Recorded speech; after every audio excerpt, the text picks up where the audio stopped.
একটা গুরুত্বপূর্ণ প্রশ্ন নিয়ে আলোচনা করব। অন্তভাগের গ্রহ এবং বহির্ভাগের গ্রহ। অন্তভাগের গ্রহ কি আর বহির্ভাগের গ্রহ কি? খুব সোজা থেকে সোজা।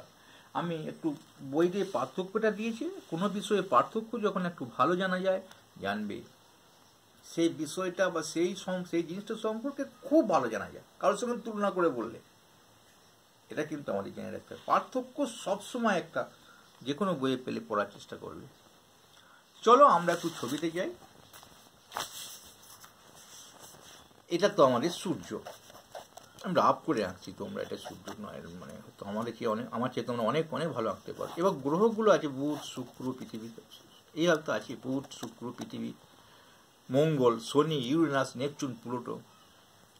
তাহলে এই সূর্যের কাছে ভিতরে অন্তে যে গ্রহ কোটা আছে সে কোটাকে বলি আমরা অন্তস্থ গ্রহ, এবং যেগুলো বাইরে আছে চারটে তাকে আমরা বলি বহিস্থ গ্রহ বা বহির্ভাগের গ্রহ। একটা অন্তভাগের গ্রহ ভাগ করে বলেছি আমরা চারটে চারটে করে। ঠিক আছে তো, চলো তাহলে এবার মজা দেখো। এদের কক্ষপথের দৈর্ঘ্যটা কম।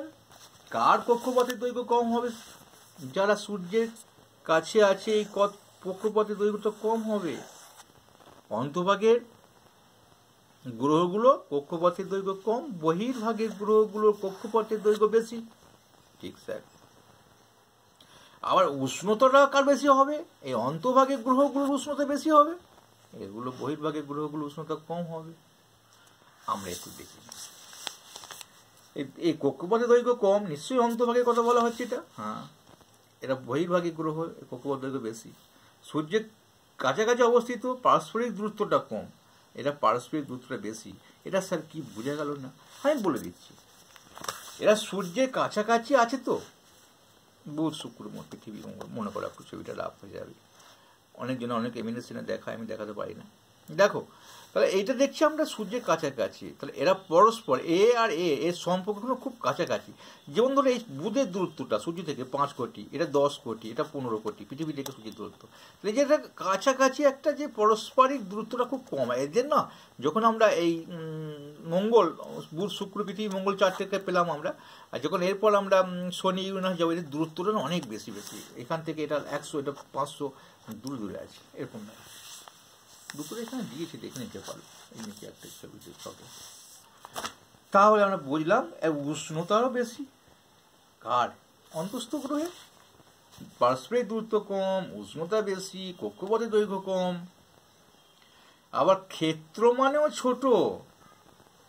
বুঝতে পেরেছ? বৃহস্পতি গ্রহরাজ বাইরে আছে, বুধ, শুক্র, শনি, বুধ, শুক্র, পৃথিবী, মঙ্গলের বাইরে বৃহস্পতি আছে। এই বৃহস্পতি তো গ্রহরাজ, তাহলে এই ক্ষেত্রফল অর্থাৎ ক্ষেত্র মানে বেশি, কিন্তু অন্তভাগের গ্রহগুলো ক্ষেত্র মানে কম। ভালো প্রশ্ন, ভালো লাগলো। তো মানে দেখো এইগুলোতে 2-1টার উপগ্রহ আছে, এগুলো সবগুলো বেশি বেশি উপগ্রহ আছে। মানে বহির্ভাগের গ্রহগুলোর আবার বেশি বেশি উপগ্রহ আছে। শনি 53টা চাঁদ আছে নাকি বলে, বৃহস্পতি 67টা চাঁদ আছে, আমাদের পৃথিবীটা একটা, বুধের নেই, মঙ্গলে 2টো, ফোবস আর ডাইমস। তাহলে অন্তভাগের গ্রহের উপগ্রহ সংখ্যাগুলো খুবই কম, উপগ্রহের সংখ্যা। কিন্তু বহির্ভাগে যে গ্রহগুলো আছে না, তাদের উপগ্রহ সংখ্যাও প্রচুর পরিমাণ বেশি। ভালো লাগলে অবশ্যই একটা লাইক করবে। তোমাদের জন্য আবার ছোট ভিডিও নিয়ে আসবো। আসলে বড় ভিডিও করার তোমাদের সময় নেই, আমাদেরও করার সময় থাকে না।